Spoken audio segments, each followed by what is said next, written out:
विद्यार्थी मित्रों, हमने गुरुवार के दिन जो पाठ देखा था हिंदी में उज्जवल भविष्य की संभावनाएं, आज हम उसके आगे का पाठ कंटिन्यू करेंगे। तो देखिए पेज नंबर 86 के ऊपर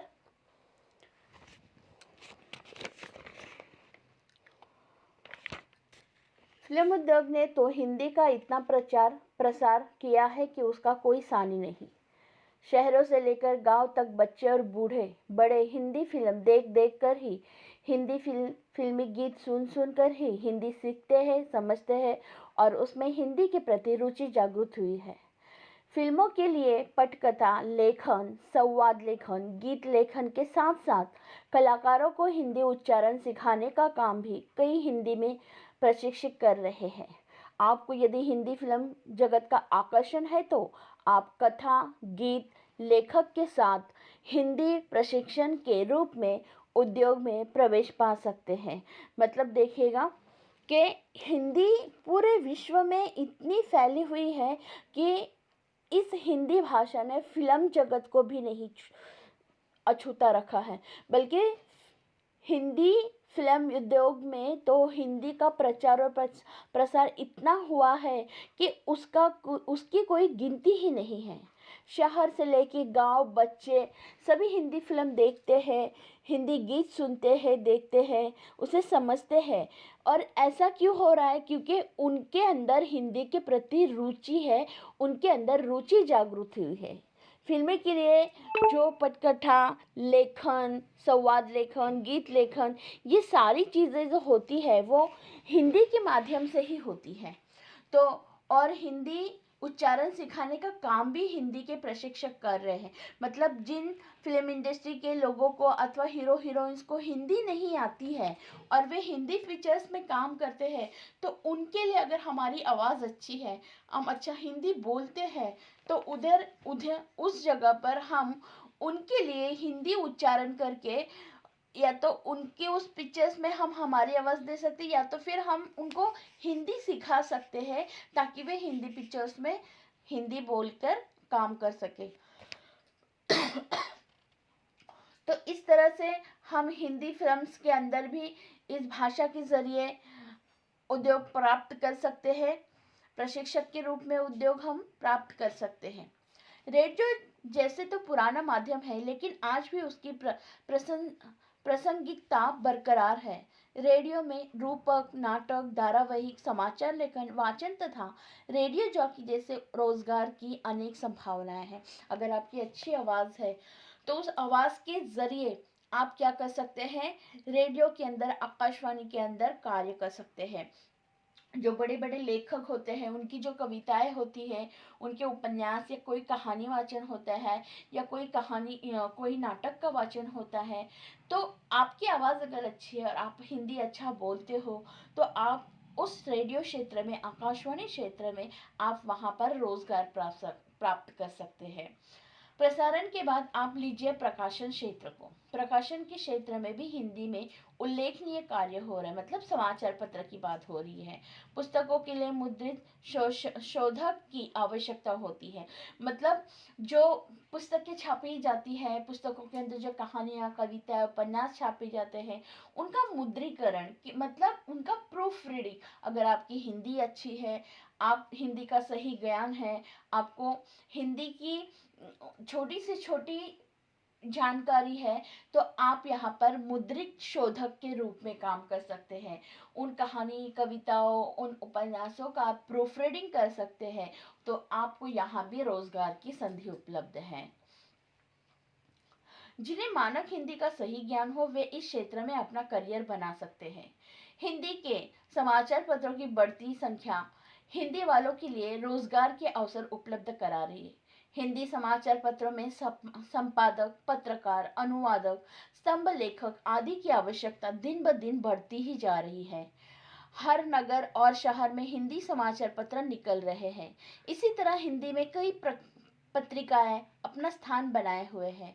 कुछ अंग्रेजी पत्रिकाओं के हिंदी संस्करण भी व्यावसायिक रूप से सफल हो रहे हैं। अगर आपकी भाषा अच्छी है, आप अच्छा हिंदी जानते हो, तो आप समाचार पत्र भी यहाँ पर संपादक, पत्रकार, अनुवाद के रूप में आप समाचार पत्र के अंदर भी अपना योगदान दे सकते हो।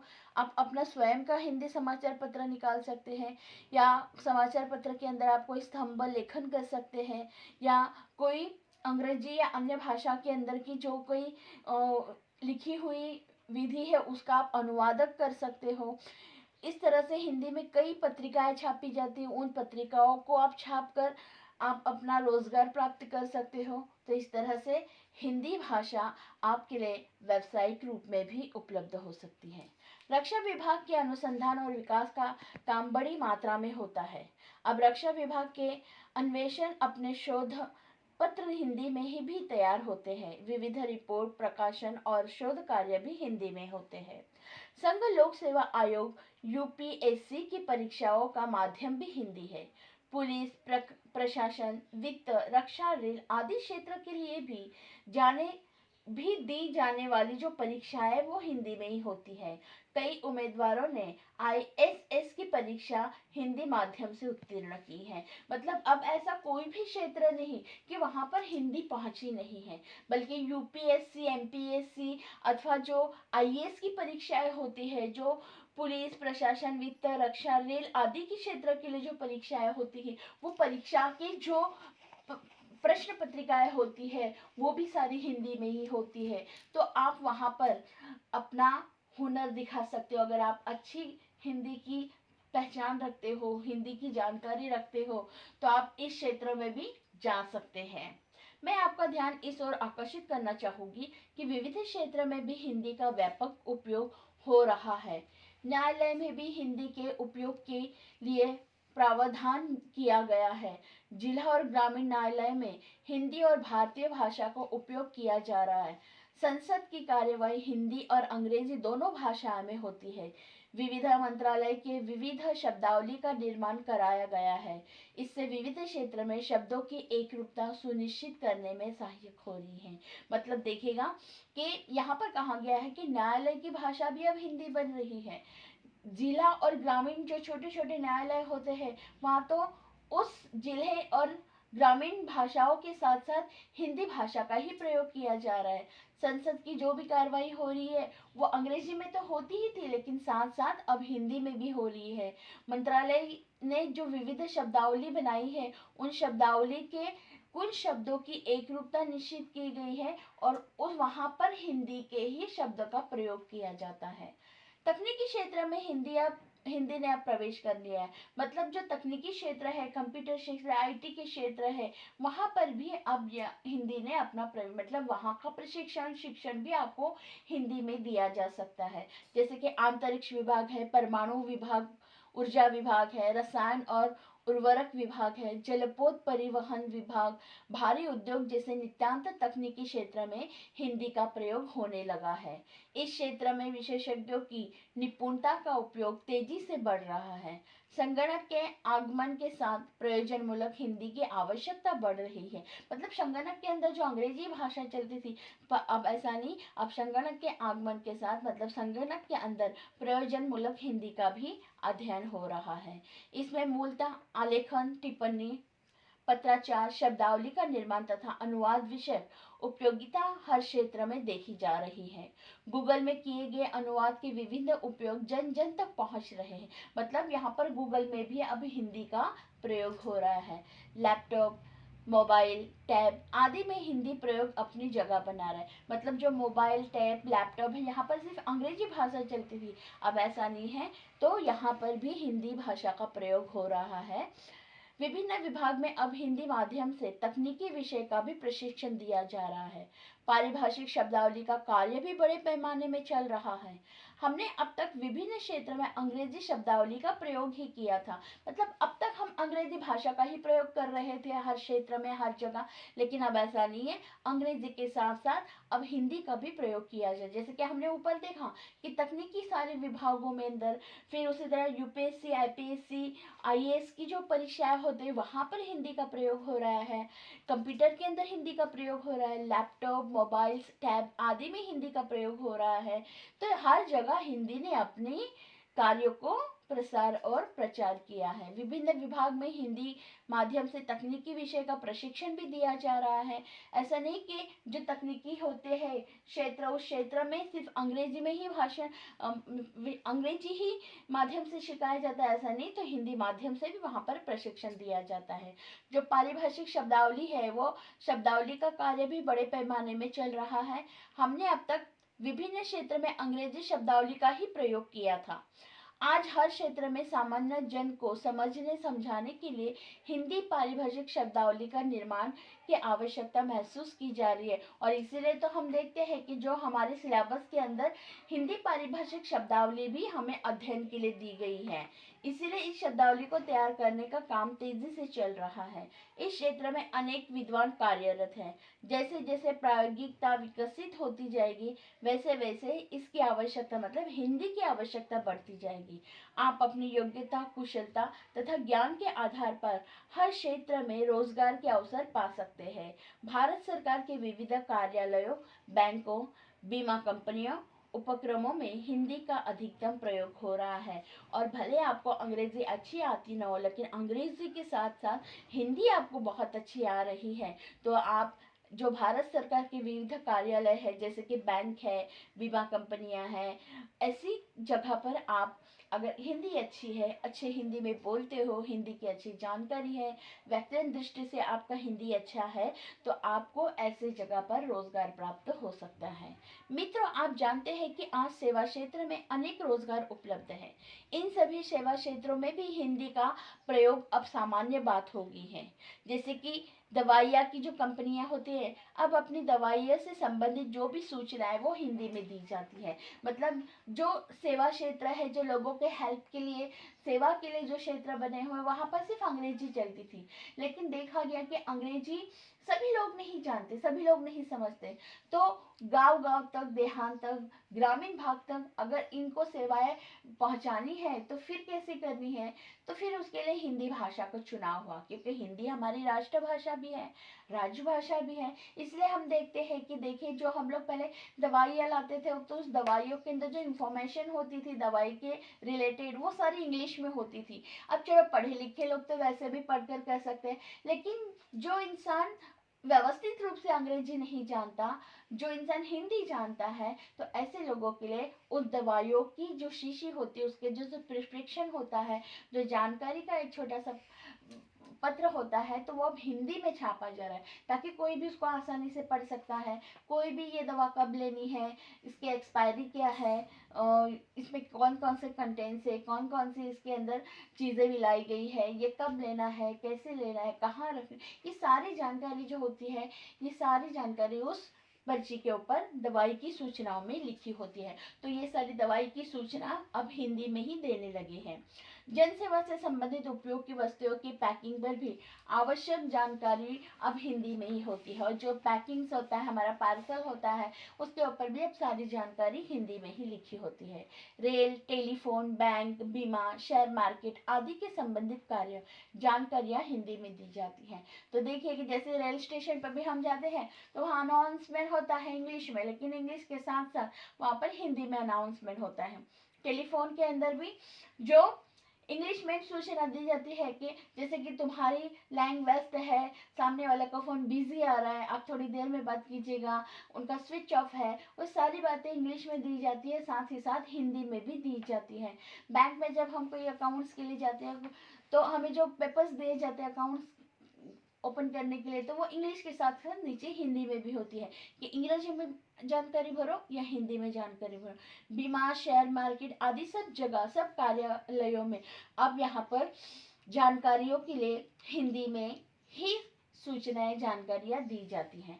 अंतर्राष्ट्रीय स्तर पर लगभग 127 देश के विश्वविद्यालय में हिंदी पढ़ाई जाती है। अब हम देखते हैं कि हमने देखा कि भारत में नहीं, तो अंतर्राष्ट्रीय लेवल पर भी हिंदी को मान्यता मिली है।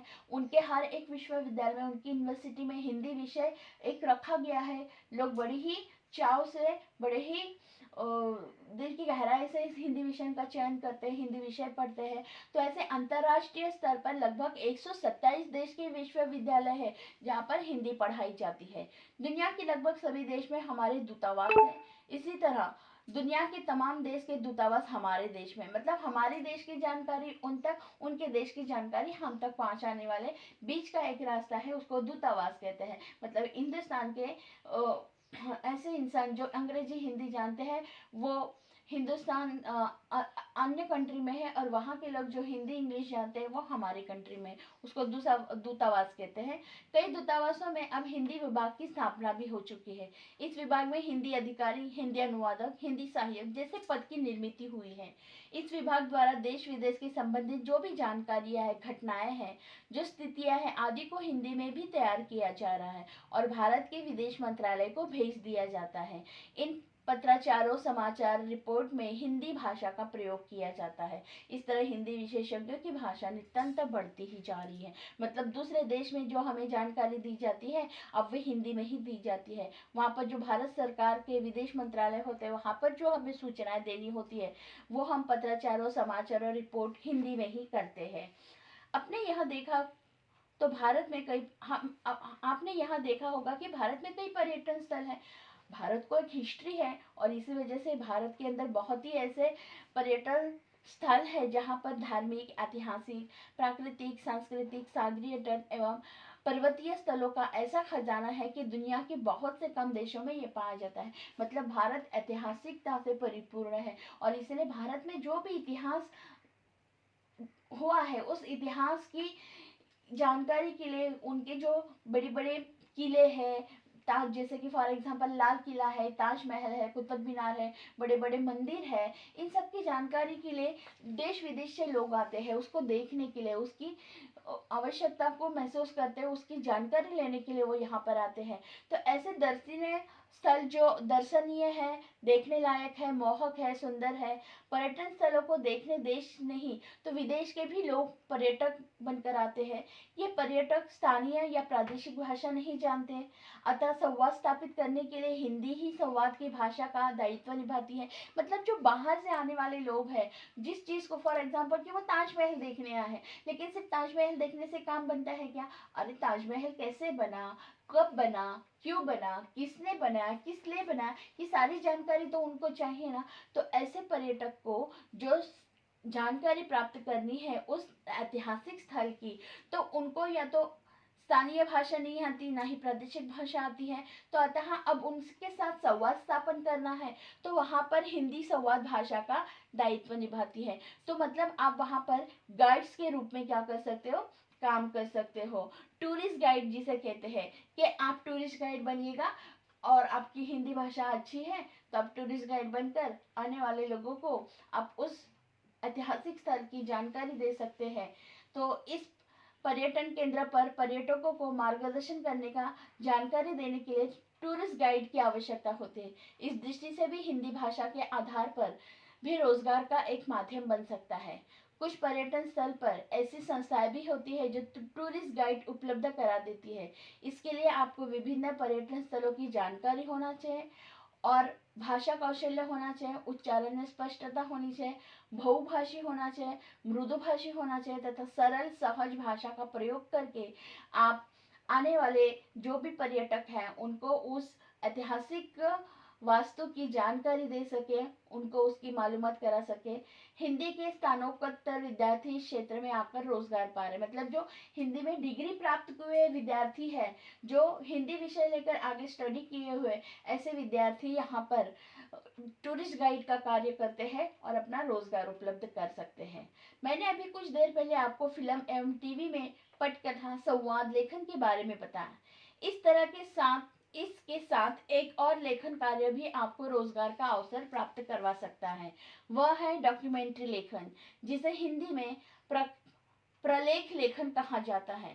प्रलेखीय लेखन विभिन्न विषय पर किया जा सकता है, जैसे कोई महत्वपूर्ण घटना किसी ऐतिहासिक स्थल को लेकर पर्वत या त्योहार की जानकारी देने के लिए प्रलेख लेखन तैयार किए जाते हैं। इस क्षेत्र में कदम रखने के लिए आपको रंगमंच और फिल्म की तकनीकी जानकारी होना बहुत आवश्यक है। साथ ही आकलन क्षमता भी होनी चाहिए। यह कार्य भी हिंदी में स्नातकोत्तर अधिक उपाधि प्राप्त या हिंदी भाषा के जानकार युवक हिंदी में प्रवीणता प्राप्त कर आगे बढ़ रहे हैं। मतलब यहाँ पर हम देख सकते हैं कि जो अच्छी प्रवीणता प्राप्त हुए हैं, जो एमए प्राप्त किए हुए हैं, जिन्होंने स्नातकोत्तर डिग्रियां प्राप्त की है, ऐसे विद्यार्थी यहाँ पर अपना रोजगार उपलब्ध कर रहे हैं। वे डॉक्यूमेंट्री लेखन कर रहे हैं, मतलब किसी महत्वपूर्ण घटना के बारे में जानकारी देना या कोई ऐतिहासिक स्थल के बारे में जानकारी देना, किसी त्योहार की जानकारी देना, उसको डॉक्यूमेंट्री लेखन कहते हैं। हिंदी में उसको क्या कहते हैं? प्रलेख लेखन। तो अगर आपकी हिंदी अच्छी है, आप अच्छी हिंदी जानते हो, अच्छी बोलते हैं, अच्छी लिखते हो, आपको हिंदी का अच्छा ज्ञान है, तो आप हिंदी भाषा से इस रोजगार में भी, इस क्षेत्र में भी अपना रोजगार प्राप्त कर सकते हैं। अब बताइए, क्रिकेट मैच तो आप सभी देखते ही होंगे, कमेंट्री भी सुनते हैं। मैं आपको बता दूं कि खेल का आंखों देखा हाल हिंदी में बताना यानी कमेंट्री करना भी हिंदी भाषा द्वारा रोजगार प्राप्ति का एक माध्यम है। जैसे कि कमेंट्री करना, जैसे कि क्रिकेट चालू होती है या कोई खेल मैदान में कोई खेल खेले जाते हैं, तो कमेंट्री करना भी एक आंखों देखा हाल सुनाया जाता है कमेंट्री के जरिए। तो वहां पर भी हिंदी, अब देखो आप मैच तो देखते हो, अंग्रेजी के साथ साथ अब हिंदी में कमेंट्री की जाती, तो आपकी आवाज़ अच्छी है, आप अच्छा हिंदी जानते हो, उस खेल की आपको पूरी जानकारी है, तो आप हिंदी भाषा द्वारा इस क्षेत्र में भी अपना रोजगार प्राप्त कर सकते हैं। हिंदी भाषा में समालोचन करने वालों की आज खेल जगत में बहुत मांग की जाती है। मतलब जो कमेंट्री करता है, जो खेल के बारे में जानकारी देता है, ऐसे हिंदी जानने वाले समालोचन करना, मतलब आंखों देखा पूरा हाल सुनाना, जो कमेंट्री करता है, तो ऐसे लोगों की आज खेल जगत में बहुत मांग की जाती है। तो अगर आपकी आवाज़ अच्छी है, आप अच्छा शुद्ध बोलते हो, हिंदी की जानकारी और उस खेल को लेकर आपको जो सारी जानकारी है, तो आप इस क्षेत्र में प्रवेश करके रोजगार प्राप्त कर सकते हो। न सिर्फ क्रिकेट बल्कि फुटबॉल, हॉकी, बैडमिंटन आदि खेल में भी धारा प्रवाह करने वालों की बहुत ज़रूरत होती है। तो यहाँ पर कहा गया है कि सिर्फ क्रिकेट जगत में नहीं, फुटबॉल, हॉकी, बैडमिंटन आदि खेलों में भी धारा प्रवाह बोलने वाले, जो एकदम निपुणता से बोलते हैं, जो एकदम अच्छी तरह से बोलते हैं, ऐसे लोगों को यहाँ पर मौका मिलता है। मतलब क्रिकेट, फुटबॉल, हॉकी, बैडमिंटन आदि खेलों में भी अगर आपकी हिंदी अच्छी है, आप शुद्ध बोलते हो, तो आपको यहाँ पर एक जरिया, इस क्षेत्र में आपको एक जरिया मिलेगा रोजगार कमाने का। अपने एक विशेष शैली में बोलने वाला कमेंटेटर सुनने वालों पर अच्छा प्रभाव छोड़ता है।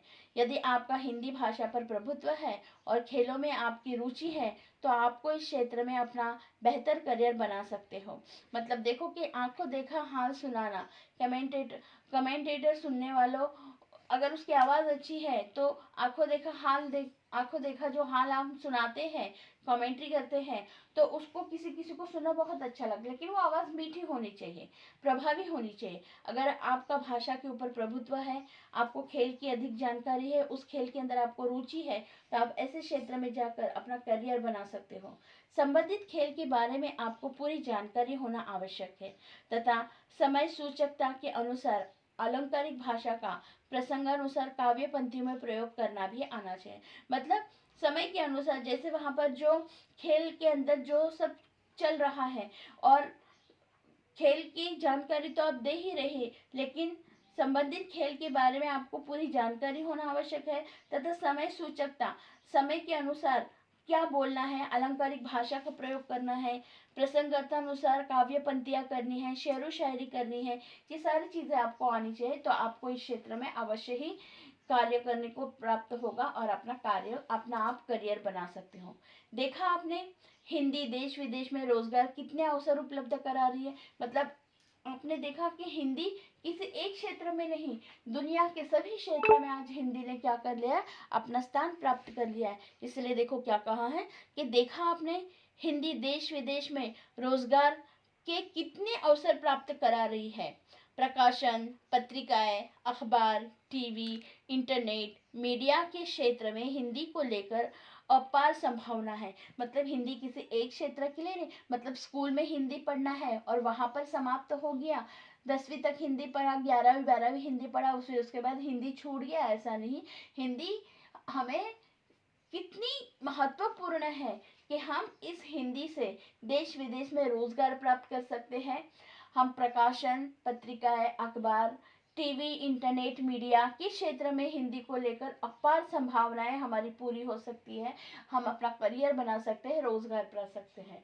अनुवाद तो रोजगार का महत्वपूर्ण साधन के रूप में उभरा हुआ है।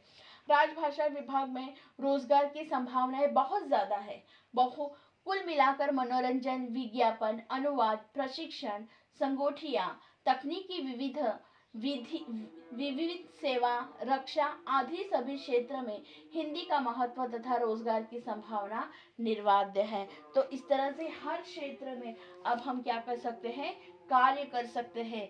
हम मनोरंजन के क्षेत्र में, विज्ञापन के क्षेत्र में, अनुवाद के क्षेत्र में, प्रशिक्षण, संगोष्ठियां, तकनीकी, विधि सेवा, रक्षा आदि क्षेत्र में हिंदी का महत्व है और इस हिंदी से हम रोजगार प्राप्त कर सकते हैं, अपना करियर बना सकते हैं। आर्थिक दृष्टि से हमें यहाँ पर एक मौका मिल रहा है। तो इस तरह से हम हिंदी लेकर अनेक क्षेत्र में जा सकते हैं। अब देखिएगा, हिंदी में रोजगार तो कहाँ कहाँ पर है, हम पहले देखते हैं। देखो, धारावाहिक लेखन, फिल्म लेखन, सिनेमा के अंदर, नाटक, एकांकी, प्रहसन लेखन, इलेक्ट्रॉनिक मीडिया, प्रिंट मीडिया, मुद्रित शोधक, संवाद लेखन, समाचार संपादक, रेडियो जॉकी, हिंदी कमेंट्री, महाप्रबंधक राजभाषा, राजभाषा सहायक, अनुवाद, संघ लोक सेवा आयोग,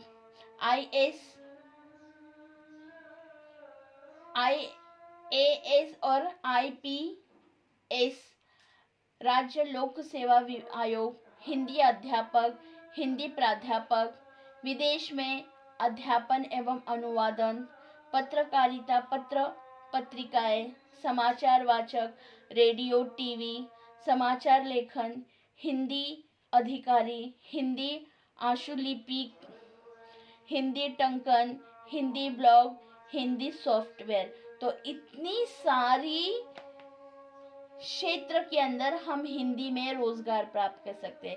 अगर आपका हिंदी अच्छा है, आप हिंदी के जानकार हैं, मानक हिंदी को आप जानते हैं, आप हिंदी पारिभाषिक शब्दावली जानते हैं, हिंदी की गहराई को पहचानते हैं, व्याकरण दृष्टि आप हिंदी को अच्छा समझते हो, बोलते हो, आपके पास अच्छे शब्द हैं, अच्छी आवाज़ है, तो आप इस क्षेत्र में हिंदी में रोजगार प्राप्त कर सकते हैं। मतलब उच्च माध्यमिक हिंदी शिक्षक का पद भी आप प्राप्त कर सकते हैं। विज्ञापन पढ़कर उसे ऑनलाइन आप प्रस्तुत कर सकते हैं। रेडियो जॉकी के ऊपर हिंदी अध्यापक, हिंदी प्राध्यापक के रूप में, समाचार का लेखन, हिंदी अधिकारी के रूप में, फिर अनुवाद के रूप में, बहुत से ऐसे क्षेत्र हैं। आप यहाँ पर इस चित्र को देख रहे हैं कि इसमें लिखा है कि हिंदी में रोजगार, और पूरे उसके राउंड में ये सारे आपको रोजगार दिए हैं। अगर आपकी इच्छा है कि आप हिंदी की आगे स्टडी करके इन रोजगारों को प्राप्त करना चाहते हैं, तो इसमें कोई भी कठिन बात नहीं है, आप इसमें रोजगार प्राप्त कर सकते हैं। अंतर्राष्ट्रीय स्तर पर हिंदी रोजगार की भाषा बनी है, तो आप इसमें भी रोजगार प्राप्त कर सकते हैं। मनोरंजन के क्षेत्र में हिंदी भाषा का अब बहुत ही बड़ा योगदान है, तो आप वहाँ पर प्राप्त कर सकते हैं। मनोरंजन के रूप में, विज्ञापन के रूप में, अनुवाद के रूप में, अंतर्राष्ट्रीय लेवल, मतलब हर क्षेत्र में, हर जगह आज हिंदी ने अपना अस्तित्व स्थापन किया है। तो आप इसके ज़रिए आप अनेक रोजगार प्राप्त कर सकते हैं और अपना जीवन सुखमय और सुललित बना सकते हो। तो हम यहीं पर रुकते हैं, हमारा पाठ यहाँ पर कंप्लीट हुआ है। और अगर आपको कोई समस्या है इस पाठ को लेकर, तो आप हमें मैसेज कीजिएगा और इसकी जो कृति पत्रिका है वो हम अगले तासिका में इसे हम आपको देंगे। तब तक आपको ये दोनों वीडियो अच्छी तरह से देखना है, उसको अच्छी तरह से आपको पढ़ना है। धन्यवाद।